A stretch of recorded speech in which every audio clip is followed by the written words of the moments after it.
ሰላም ጤና ይስጥልን ተመልካቾቻችን ከአንከር ሚዲያ ዝግጅት ክፍል ያክብሮ ሰላምታችንን እናቀርባለን።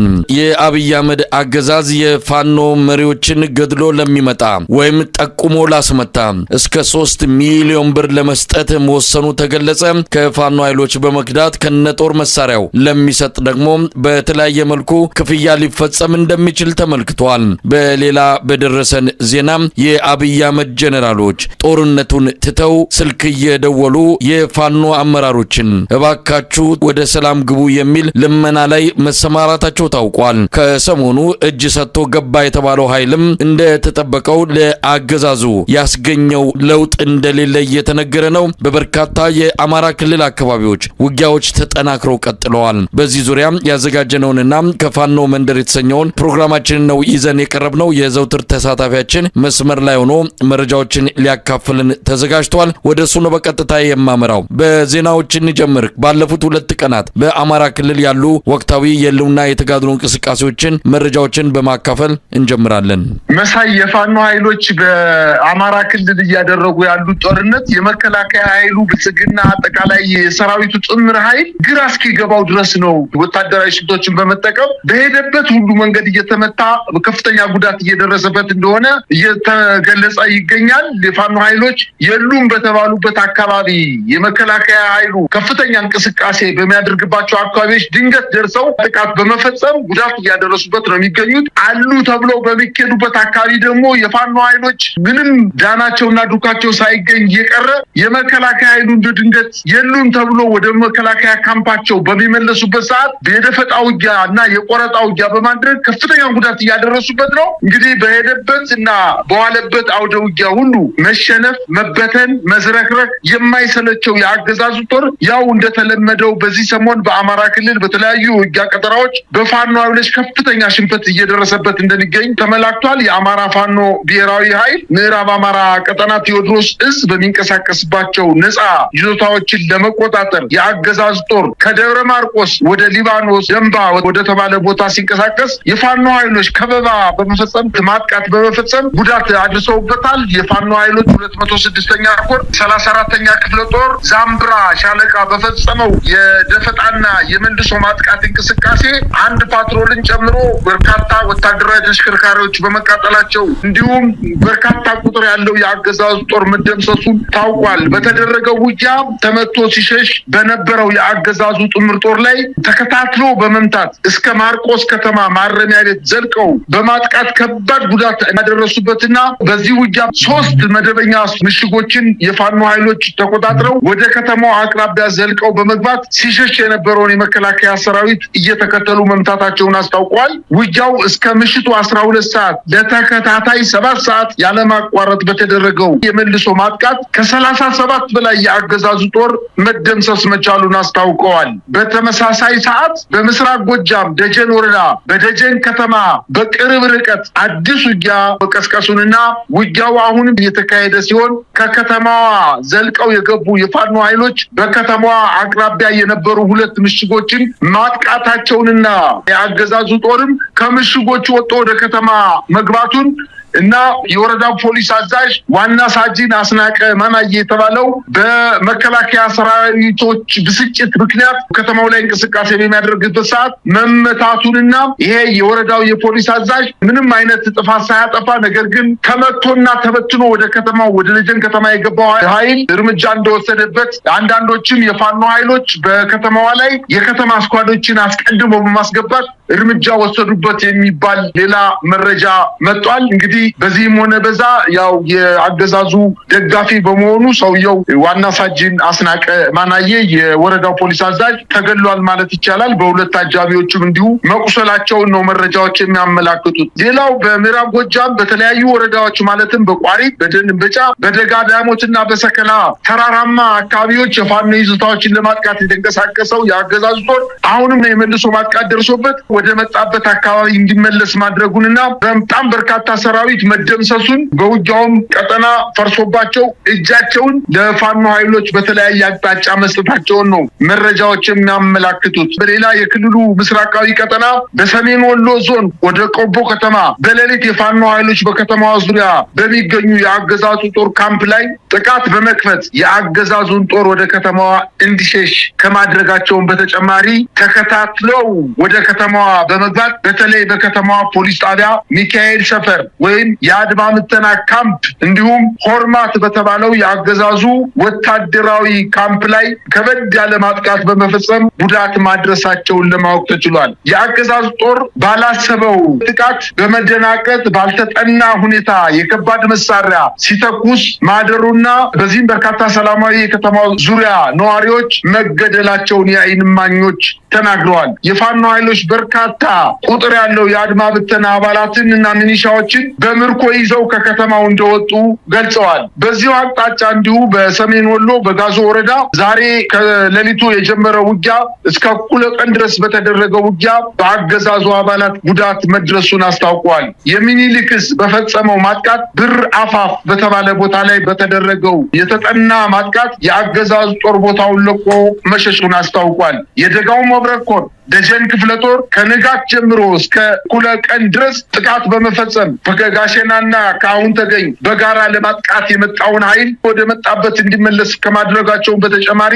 በርካታ የሰራዊቱ አባላትን ጉዳት እንዳደረሱበት ተመላክቷል። ይህ በእንዲህ እንዳለ በትናንትናው ዕለት የአገዛዙ 45ኛ ክፍለ ጦር በመካነ ሰላም ከተማ አቅራቢያ የአማራ ፋኖ ብሔራዊ ኃይል ሚኒሊክ ዕዝ ንጉስ ሚካኤል አሊኮር የኢንጂነር ደሳለኝ አሰፋ ክፍለ ጦር ባደረገው ማጥቃት ከቀኑ 10 ሰዓት እስከ ሌሊቱ አጋማሽ ድረስ በተደረገው ውጊያ የአገዛዙ 801ኛ ኮር አካል የሆነው 45ኛ ክፍለ ጦር በ6 ተሽከርካሪዎች የኢንጂነር ደሳለኝ አሰፋ ክፍለ ጦርን ለማፈን ቢንቀሳቀስም በድንገት ተከቦና ተቆርጦ የተመታ የአገዛዙ ጦር ሽሽት ላይ እንዳለ አንድ ሲኖ ትራክ መኪና በፋኖ ብሬን ተኳሾች ጎማው በመመታቱ በፍጥነት ሲጓዝ ስለነበር ጥልቅ በሆነ ገደል ላይ ገብቶ በሲኖትራኩ ላይ የነበሩ አብዛኛዎቹ የመከላከያ ሰራዊት አባላት መሞታቸውና የቆሰሉትንም በፍጥነት አውጥተው ወደ መካነ ሰላም ከተማ በማስገባት በሆስፒታሉ ላይ ሕክምና እየተደረገላቸው እንደሆነና በርካቶቹ በመቁሰላቸው የመካነ ሰላም ሆስፒታል የሲቪል ታካሚዎችን አገልግሎት ለጊዜው ማቋረጡን ለማወቅ ተችሏል። በተመሳሳይ ዜና ከደሴ ከተማ አቅጣጫ በአስገዶና ሞቲ በኩል ከጉጉፍቱ አቅጣጫ በአጥንት መስበሪያ በኩል ከቆላ ገራዶ አቅጣጫ በጎሳ ሚዳና በኩታበር እንዲሁም በተንታ አጅባር አቅጣጫ ትናንት ከማለዳ ጀምሮ እየተደረገ ያለው ተጋድሎ እስከ ዛሬ ምሽት ድረስ እንደቀጠለ ለማወቅ ተችሏል። የደሶ ዙሪያውን ጨምሮ በአራት ዋና ዋና አቅጣጫዎች የገባው የአገዛዙ ጦር ኃይል ከባድ የሆነ የሰብአዊና ቁሳዊ እንዲሁም ሞራላዊ ኪሳራ እንደደረሰበት ተመላክቷል። ከ36 ሰዓታት በላይ በዘለቀው በዚሁ ተጋድሎ ፋኖ ትልቅ ድል መቀዳጀቱን አስታውቋል። በአንጻሩ ደግሞ የአገዛዙ ኃይል አሉኝ የሚላቸውን የሪፐብሊካን ጋርዶችንና የአየር ወለድ ኮማንዶዎችን ከነከባባድ መሳሪያዎቹ አሰልፎ የፋኖ ጥቃት መከላከል አለመቻሉ የደረሰበትን የውድቀት ደረጃ በገሃድ ያሳየ ነው ሲሉ የዓይን እማኞች እየተናገሩ ይገኛሉ። በአጠቃላይ በደሴ አካባቢ አሁንም ውጊያ እየተደረገ ሲሆን ዙ-23ቶችን መድፎችን ከባባድ መሳሪያዎችን በመተኮስና በድሮም ተራሮችን በመደብደብ ራሱን ለመከላከል ጥረት ያደረገው የአገዛዙ ጦር የደሴ ከተማ የፋኖ ኃይሎች በድንገት በተለያየ አቅጣጫ ይገባሉ በማለት ከተለያየ ቦታ ከኮምቦልቻ አየር ማረፊያ የሪፐብሊካን ጋርድ አባላትን ወደ ጦር ቀጠናው እያስገባ ቢሆንም የፋኖ ኃይሎች እነዚህን በደሴ ከተማ ዙሪያ ያሉ ጠንካራ የውጊያ ቀጠናዎች አሁንም እየተከላከሉና በአንዳንድ በኩል መልሶ ማጥቃት በማድረግ በሰራዊቱ ላይ ጉዳት ማድረሳቸውን አስታውቀዋል። ከሁለት ቀናት በፊት ሞቲ በተባለው ቦታ አዲስ ወታደራዊ የኮንክሪት ምሽግ ሰርቶ በተቀመጠበት የአድማ ብተና ኃይል ላይ ጥቃት በመክፈት አዲስ ምሽግ በመደርመስና በሰራዊቱ ላይ ከባድ ጉዳት አድርሰውበት እንደነበረ ይታወሳል። የአገዛዙ ጦር ከደሴና ከኩታበር አዲስ ኃይል በማምጣት በፋኖ ቁጥጥር ስር የወደቁትን ወታደራዊ ካምፖች መልሶ ለመንጠቅ ለሁለት ተከታታይ ቀናት ከፍተኛ የሆነ የማጥቃት እንቅስቃሴ ቢያደርግም እነዚህን አካባቢዎች መቆጣጠር አለመቻሉ ለማወቅ ተችሏል። በሌላ አቅጣጫ በምዕራብ ጎንደር ዞን ከሱዳን ጋር በሚያዋስኑ የቋራና መተማ ወረዳዎች ከፍተኛ ቁጥር ያለው ጦር ከአለፋ ከምዕራብ አርማጮ እንዲሁም ከአዳኝ ሀገር ጫቆ ወረዳዎች በማሰባሰብ ከፍተኛ ቁጥር ያለው ጦር ወደ ሱዳን ድንበር አዋሳኝ ወረዳዎች ውጊያ ለመክፈት በእንቅስቃሴ ላይ እንደሚገኝ ታውቋል።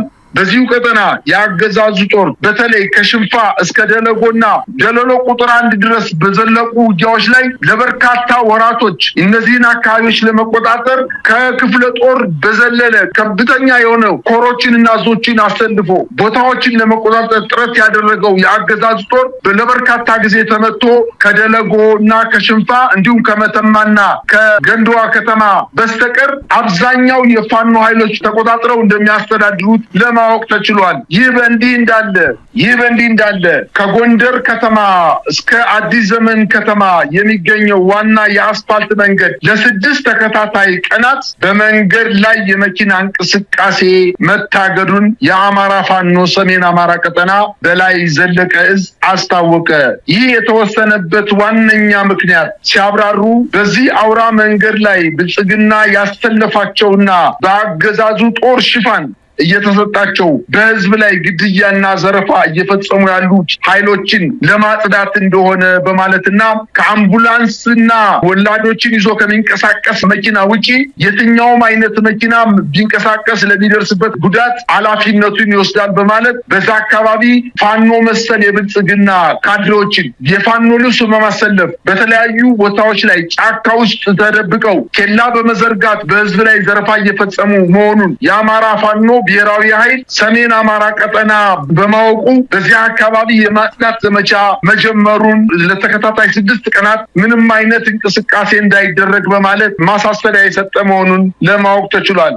በጣም ነው ማመሰግነው። እንግዲህ በጣም ብዙ መረጃዎችን ያካፈልከን። እንግዲህ የፋኖ ትግል እየተጠናከረ መምጣቱን በየአቅጣጫው እንቅስቃሴዎች ተበራክተውና ተባስተው በየቦታው እየተካሄዱ እንዳለ የሚያመላክቱ ነገሮችን ነው የሰማነው። እንደው ሰዓት አይበቃም በሚል የተውካቸው እንዳለ ነው የተረዳሁት። ምክንያቱም በእኔም በኩል ያሉ መረጃዎች አሉ በአንተ ያልተገለጹ፣ ነገር ግን ያሉት በቂ ናቸው በሚል ወደ ማብራሪያና ወደ ሌሎች ርዕሰ ጉዳዮች ነው ማልፈው። እንግዲህ ቀደም ሲል በመግቢያ ላይም እንደገለጽኩት አገዛዙ አሁን ጦርነቱ የሰለቸው ወይም ደግሞ ያቃተው ይመስላል። አሁን ገንዘብ በማተም ከፍተኛ የሆነ የገንዘብ ህትመት ውስጥ ነው የገባው። ወረቀት የሆነውን ብር በሚሊዮን የሚቆጠሩ ብሮችን ይዞ የፋኖ አመራሮችን ለማማለልና ለማታለል ከዚህ በተጨማሪም እነሱ ያሉበትን ለሚጠቁም፣ ለሚያስመታ፣ ለሚገድል ሚሊዮን ብሮችን መድቦ ለመንቀሳቀስ መዘጋጀቱን ሰምተናል። ከዚህ ባለፈም የአብይ አህመድ ጄኔራሎች አሁን ወደ ጦር ሜዳም ሜርትተው አዲስ አበባ ቁጭ ብለው ሞባይላቸውን እያነሱ ባገኙት ስልክ ሁሉ የፋኖ አመራሮች ጋር እየደወሉ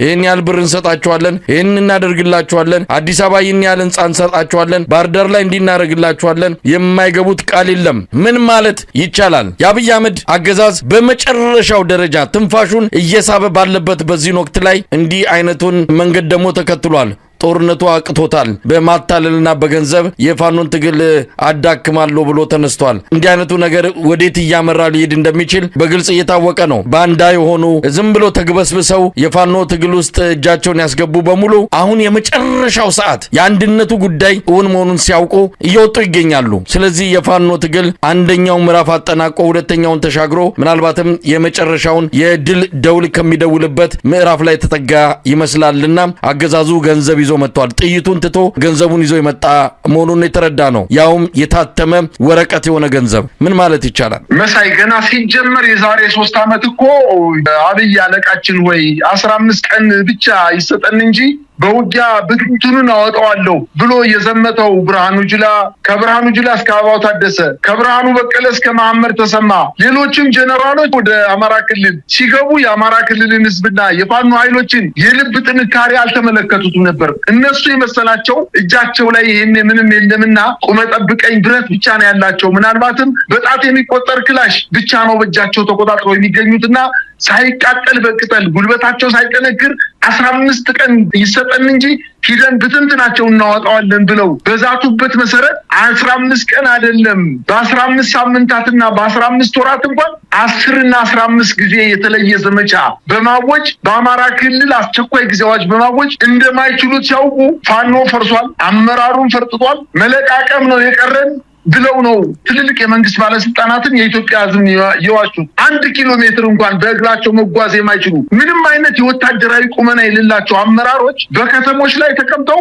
እየተናገሩ የሚገኙት ነገር እጅግ በጣም ያስገርማል። ግን ከዛ በፊት ደዋዮች አሁን ደግሞ ፋኖ ሲበረታ ያልተደሰቱ ድሮም ቢሆን ፋኖን ሲቀላቀሉ ተልዕኮ ተሰጧቸው በመከፋፈል ስራ ተጠምደው የከረሙ ነገር ግን ለማፈራረስ ሞክረው የልባቸው ያልደረሰላቸው የዘመናችን እያጎች እጅ ሰጡ ተብሎ የሚዲያ ግሪሳዎችን አሰማርቶ በፋኖ ኃይሎች ላይ ያመጣው ምንም አይነት ለውጥ የለም። እንዲያውም ይባስ ብሎ ተራርቀው የነበሩት ተቀራርበው መነጋገር የማይችሉት የፋኖ ኃይሎች እሱ በሄደ ማግስት በተለያየ አካባቢ ከሰሜን ሸዋ ወደ ወሎ በመሄድ ከወሎ ወደ ሰሜን ሸዋ በመሄድ ከጎጃም ወደ ጎንደር በመሄድ ከጎንደር ወደ ወሎ በመሄድ ወታደራዊ አመራሮች ብቻ ሳይሆን ሰራዊቱም በመገናኘትና በመነፋፈቅ አንድነታቸውን ያበሰሩበት ሂደት እንዳየን ለአማራ ሕዝብ ትልቅ ብስራት እንዳበሰሩት ታውቋል። ዛሬ እነዚህ ኃይሎች በየትኛውም አቅጣጫ ተንቀሳቅሰው ለአማራ ሕዝብ ደንታ የሌላቸው ምንም አይነት ግድ የሌላቸው ወታደራዊ አመራሮች ዛሬ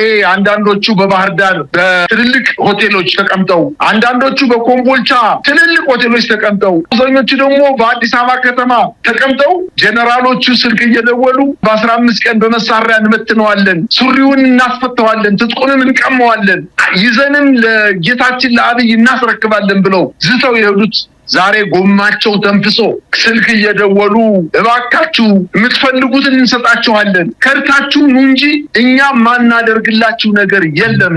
ስትፈልጉ ገንዘብ፣ ስትፈልጉ መሬት፣ ስትፈልጉ ስልጣን። የፋኖ ኃይሎች ግን ይህን አይደለም አጣው ወደ ጫካ የገቡት በዋነኝነት የአማራ ሕዝብ በሰላም መኖር አልቻለም፣ ተገደለ፣ ተሰቃየ፣ ራሱ በገነባት ዋና ከተማ እንዳይገባ ተከለከለ፣ ሕክምና ማዕከላት ወደሙ፣ ትምህርት ቤቶች ተዘጉ፣ የእናቶች መቀነት እየተፈታ በወታደር ተዘረፈ፣ አብያተ ክርስቲያናት ተቃጠሉ፣ መስጊዶች ተቃጠሉ፣ የእምነት አባቶች በጥፊ ተመቱ፣ በእርግጫ ተመቱ፣ በጅምላ ተገደሉ፣ ተቀበሩ። ይህንን መንግስት ማስቆም ባለመቻሉ አገርን ልኩን የሚያውቅ መሪ፣ የአገርን ክብር ልክ የሚያውቅ መሪ እስኪመጣ ድረስ ይህን ስርዓት እስከመጨረሻው እንታገለዋለን ብለው ጫካ ገቡ። አላማቸውን ያልተረዳው የብልጽግና ጄኔራሎች ግን በሆቴሎች ቁጭ ብለው ምናልባትም በሞቅታ ሆነው ጂንም ውስኪም ኩርባይዘርም እየጠጡ ሞቅ ሲላቸው ስልክ እያፈላለጉ እየደወሉ ግቡልን እያሉ እየደመኑ ነው። እንግዲህ የመሪ ልዩነት ስላላቸው እነሱም አይገቡም፣ እነዚህኛዎችም ከመደወል ወደኋላ አይወዝኑም። መጨረሻ የቀራቸው ጥይት እሱ ብቻ ነው። ከእንግዲህ በኋላ በወታደር ኃይል እንደማያሸንፉት አውቀዋል። አሁን ደግሞ እየተከተሉት ያለው ነገር ምንድነው? የአማራ ክልል ህዝብ በተለይ አርሶ አደሩ